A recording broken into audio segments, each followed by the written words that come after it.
So welcome to lesson 2. This is going to talk about Boyle's and Charles's law. These two laws are going to be used quite a bit, so we need to make sure we understand them. The first thing we want to talk about is Boyle's law. And Boyle's law relates pressure and volume. Okay, so these first couple of laws we're going to talk about, it's going to relate two of the factors, and it's going to hold the other one constant. And so in this case, temperature is held constant. So, oops, sorry about that. So when temperature is held constant means my temperature is not changing, and it states that pressure and volume, and if you look at this graph, you could maybe guess what it is, but they are inversely proportional, or indirectly, either way, inversely or indirectly proportional. And so what that means is if one of them goes up, the other one goes down. Okay, and so imagine, if you will, if you had a container that's a piston, and I can change the pressure. And obviously, if I increase the pressure, my volume would go down because the piston would push in. And if I decrease my pressure and pulled the piston out, then the volume, of course, would increase. So what this means for us is that pressure and volume is equal to a constant, and this is the constant. Remember, P is pressure, V is volume. And so because they're both equal to a constant, no matter what, if I increase one, the other one's got to go down. Then we come up with our law for Boyle's law, which is the initial pressure, P1, times the initial volume, V1, is equal to the final P2 pressure and the final V2 volume. Okay? And so let's look at a couple of examples. In this one, I just kind of was what we were talking about, the piston being moving up and down. So in this case, pressure was increased from here to here. So we increased the pressure, and of course, if you look, we have the same number of particles. Then of course our volume decreased. So that's just kind of an illustration for you. So let's work some problems. Okay. First one here is a balloon is filled with 25 liters of air at 1 atmosphere pressure. If the pressure changes to 1.5 atmosphere, what is the new volume? So honestly, the hardest part of the gas laws for students is pulling out what they need from the problem to know how to solve it. So I highly suggest you can do this one of two ways. I usually label it as I read through the problem first, and I want to see what it's asking for. So I'm going to circle, hey, it's going to want new volume. And so the fact that it said new volume means I'm going to be looking for V2. Okay, so let's go define my other parameters. It says a balloon is filled with 25 liters, so that of course is going to be volume 1 at this pressure, so that's going to be P1. And then it says if the pressure is changed, so that's going to be my P2. All right, so of course Boyle's law, I'm going to use this equation, P1 V1 equals P2 V2.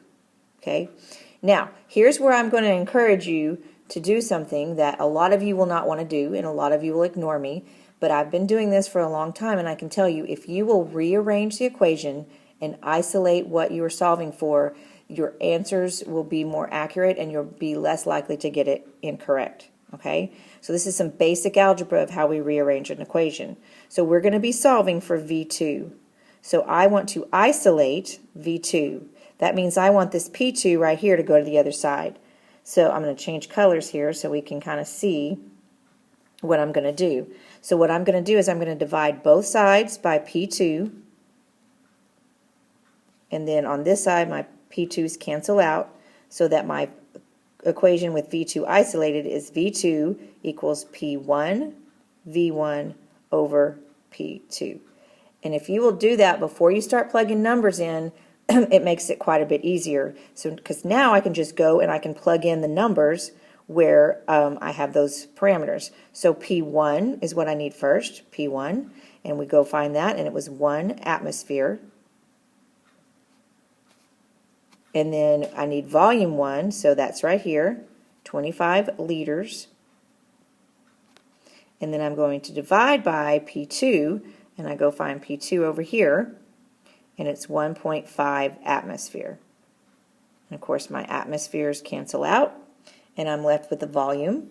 And so I do that math in my calculator, multiply the top, dividing by the bottom, and I get a new volume. And I've got to round to significant figures, and if I go back and look, everything's in 2, so that makes it easy. So it's 17 liters.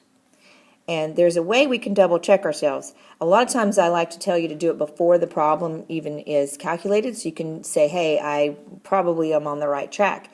And that is, remember, pressure and volume are inversely proportional. So if I see that my pressure increased, then I expect my volume to decrease, because remember, inversely proportional means if one goes up, the other one goes down. So I could say, okay, my pressure increased, I expect my volume to decrease. It did, so most likely I'm on the right track, and I can box my answer and be, whoops, that looks like one, I boxed that wrong, that looked like 117, okay? So let's work another one, another example to make sure we've got the hang of this law. Okay, this one said a balloon is filled with 73 liters of air at 1 atmosphere. What pressure is needed to change the volume to 43 liters? Okay, so it's saying what pressure is needed, and we're changing, so that means I'm going to be looking for P2. Okay, so that means the other pressure has got to be P1. And since that's P1, this is going to be V1. And of course, it was changed to 43 liters, so now that is going to be V2. All right, and so let's do what we think is going to happen before we even start the problem. So my volume went from 73 to 43. So my volume decreased. So I'm going to expect my pressure to increase, because what happens to one, the opposite happens to the other. Okay, so here's our equation. P1 V1 equals P2 V2. Okay, and we're going to be solving for P2. So I'm going to divide both sides by V2 so that my, oops, 2 is not working, V2, so that when I'm ready to plug and chug or plug and go, I'm going to have P2 is equal to P1 times V1 over V2. Now, both times we solve for something on the second side, excuse me, you can solve for P1 and V1 too. And so sometimes it'll say things like, what was the original pressure? Okay, and so that would be a clue that you're solving for the P1. So now let's solve. So we put in P1, which was 1.3 atmosphere. Then we put in V1, which was 73 liters. And then we divide by V2, and we go find that, and it was 43 liters. Now my liters are going to be canceled out. I'm going to be left with the unit of atmosphere. Okay? So I'm looking at all my numbers. They're all 2 sig figs, so I'm going to need my answer in 2 sig figs. So I multiply the top, and I divide by the bottom, and I get an answer when I round it, or if it needs to be rounded, of 2.2 atmosphere. So it actually did increase the pressure, which is what we expected. So we'd box that answer and be done with that problem. All right? So I think that's going to bring us to Charles's law. Yep. Okay. So we said pressure and volume were inversely proportional. Okay? I'm going to tell you right now that all the other laws we talk about when we're talking about their proportions are going to be directly proportional. So this one, the volume of a gas is directly proportional to its Kelvin temperature if the pressure is held constant.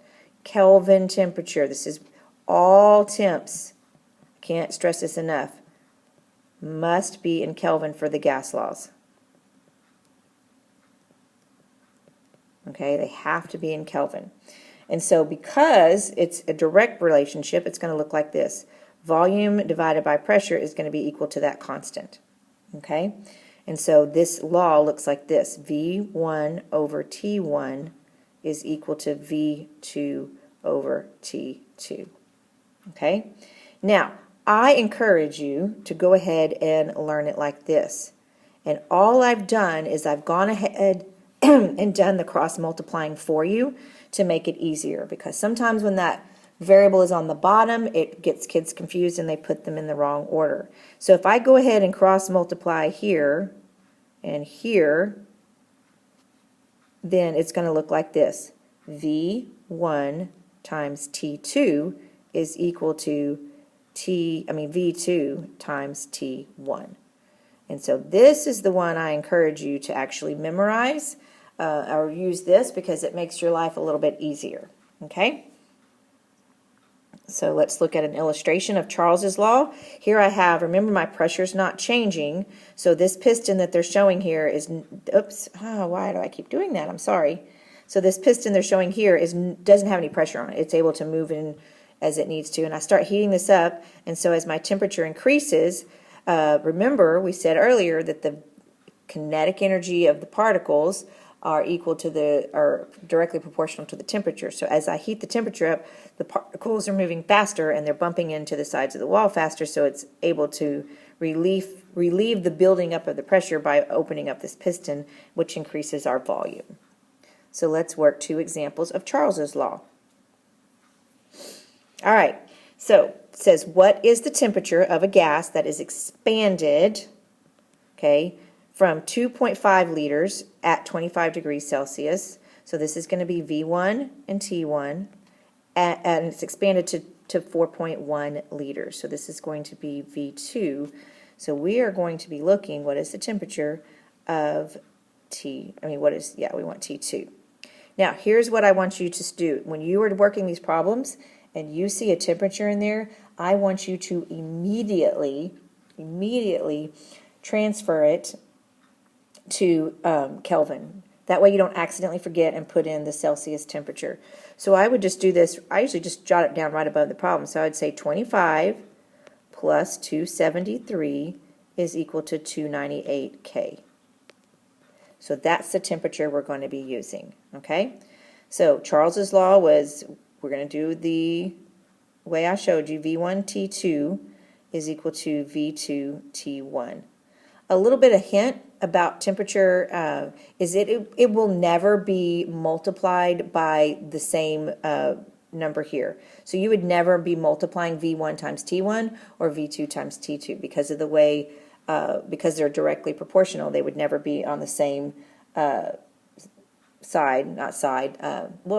same, I just lost my train of thought. They won't be multiplied ever, okay? V1 and T1 or V2 and T2. So we're going to be solving for T2. So we're going to do that thing where we rearrange our equation. So in order to isolate T2 by itself, we're going to divide by V1, divide by V1. So that when we solve for T2, we're going to have V2 times T1 over V1. So now we just plug in our units, our numbers. So V2 was this right here. So we're going to start with 4.1 liters. Our T1, which happens to be our only temperature, is 298 K. And then V1, we said, was this right here, 2.5 liters. Our liters are going to cancel. This was T2. Okay, and so our liters cancel. We do multiply the top, divide by the bottom, and we would get 489 K. Now, if a problem doesn't ask you specifically for Celsius, you may leave it in Kelvin. However, if a problem wanted you to solve it for Celsius, you would need to convert to Kelvin, work your gas law problem, get your answer, and then convert back to Celsius. So we're going to go ahead and do that. All we would need to do to get it back to Celsius is we would subtract 273, and then we would get an answer of 216 degrees Celsius. So either one of those, that one or that one, is a correct answer, unless they're specifically asking for it in Celsius, okay? Now, if you look at that, we could have done that same thing. We say, okay, volume increased, so we are going to expect, because they're directly proportional, we are going to expect temperature to increase. And it did by quite a lot. It went from 25 degrees Celsius to 216. But if you look at it, we almost doubled our volume, so we would expect a large temperature increase. So let's do one more example, and then we will be done with this lesson for today.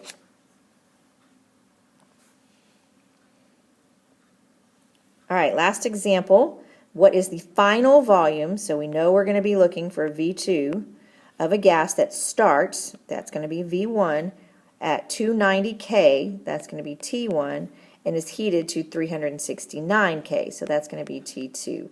And this problem was nice enough to us that we don't have to do a temperature conversion. So V1 T2 is equal to V2 T1. All right, we're going to solve for V2, which means T1 is going to go to the other side.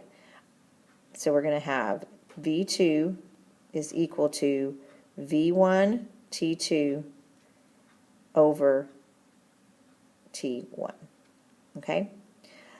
Let me give you a little bit of a hint of when you're rearranging equations. Okay? And I'm going to change colors so we can kind of look at this. This is like a little sidebar. This is Miss Parker chasing some rabbits here.